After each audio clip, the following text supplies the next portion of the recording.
Well, it is week 9 of the LCS with coverage brought to you by Alienware. This is the second attempt at this interview because my internet died in the middle of it, and I'm joined right now by Fudge. Fudge, it wasn't too long ago that I interviewed you, about 3 weeks ago, and you were saying Cloud9 had a lot that they needed to fix if they were going to do well in playoffs. I'm kind of curious, how do you feel the team has progressed during that time? I think that we've improved our early game quite a bit. We make a lot less crab 9 decisions, for example. And even like yesterday in our EG game, we sort of didn't go for a random crab fight when they had winning lanes. So I was happy about that. And I feel like Blab has really gotten better at like disciplining when we fight, in terms of early game at least. So I think that's like one of the places we definitely improved on. I still think, however, that we still make a lot of really poor decisions in mid and late game, as a team and individually. And I think obviously in early game we just make a lot of laning mistakes as well. So I still think there's a lot of room for us to grow. But compared to 3 weeks ago, I guess we've improved in terms of early game a little bit. All right. Well, we'll see how things go as you get into playoffs. But I also wanted to ask you just about Tom Kench, because in that game just now against Dignitas, you were playing Tom. I was watching the co-stream with Double F Sneaky and Medios, and they were just talking. At one point in time, they were just going, "Oh my God, he's been taking the other team for like 30 seconds." And you tweeted, I think afterwards, like Tom Kench is so boring. So, what do you think of Tom? Is this a champion you really just like playing, or is he just overtuned right now? I don't know. What's your take? I don't think it's overtuned. I would just say that when people pick champions, even not just Tom Kench, I feel like against tanks in general, I do think that Tom Kench is like a very abusive champion when you're ahead, and it just sort of like rolls over the enemy to comp when he can't die. And I think the enemy comp was pretty damage, like it was very low on damage. So, and they also picked Aatrox like into Tom Kench, which doesn't like contribute anything to killing Tom Kench or beating Tom Kench. So it was a pretty free Tom Kench game for sure. Like the enemy comp is very reliant on like getting ahead in early game to win that game, I think. So I guess perfect storm scenario for Tom Kench to look really good in that Well, game. I guess it's fine if they go even actually, if they don't fight Herald and just like lose the game. But they sort of just fought Herald and lost the game instantly. And as soon as they're behind, it's really easy for us to just like roll over them, especially because we got a lot of dragons in early game. So yeah. Yes. So I was going to ask you in this interview about MVP voting, because you are a name that I'm trying to talk to a lot of the MVP contenders this weekend. And then I guess you just now did an interview on broadcast where you said you don't care about getting MVP because the people voting for it are not very intelligent.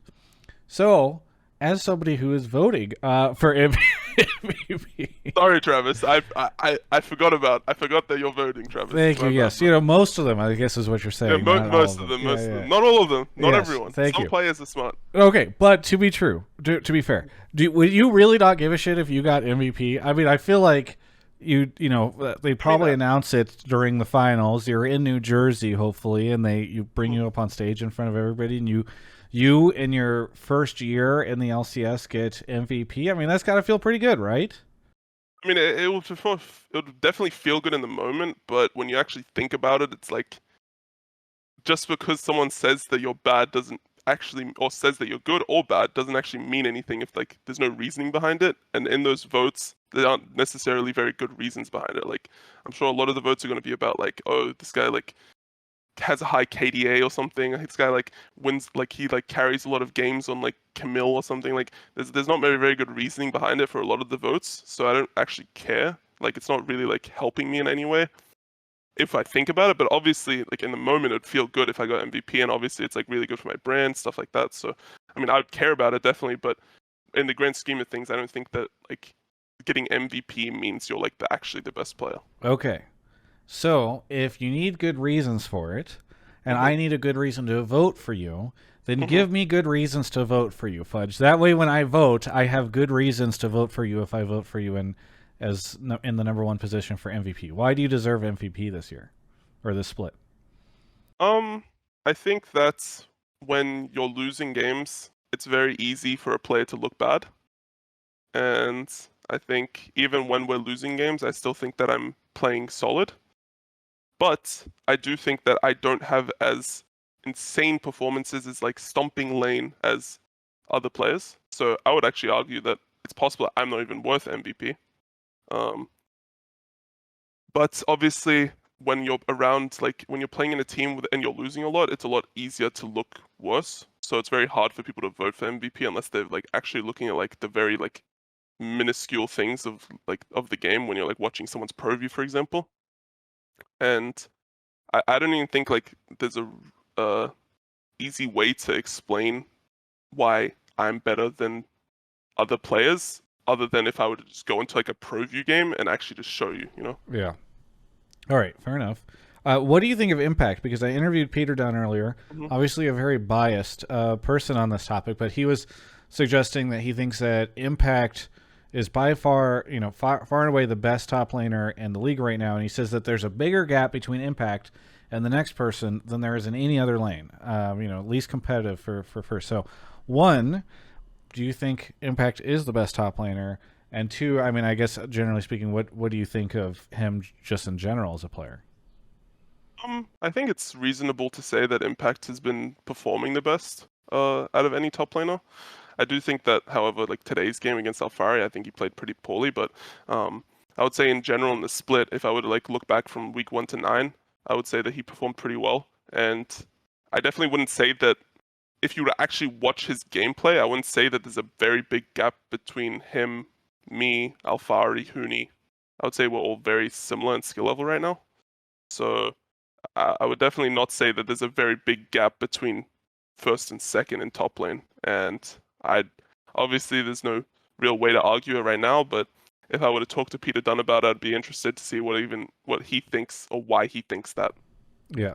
Well, maybe someday I'll put that together and you guys can have that conversation in front of a camera. We can get a debate, okay? Yes, yeah, exactly. Well, unfortunately, I'm definitely over time because we had the technical issue in the beginning, but is there anything that you want to say to anybody out there? Follow me on Twitter at Fudge Cakey. And also Cakey, Cakey, yes?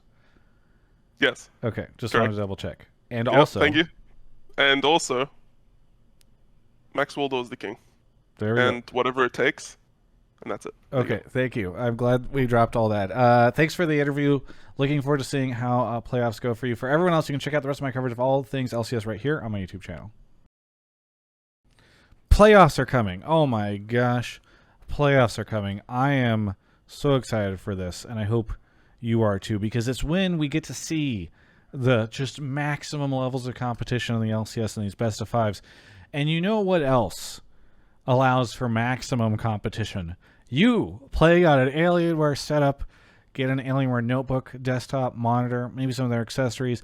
Alienware.com/Travis. There's a link in the description below, and there's a code that you can use. And they've lifted some of the restrictions that unfortunately were on that code for a little bit, so you should be able to apply it to even more systems and setups now. So go do that. Check out the code. And then while we're talking about competition, compete against the other people that watch this video by subscribing to the channel. Those names are scrolling across the bottom of the screen if everything went well. Bye.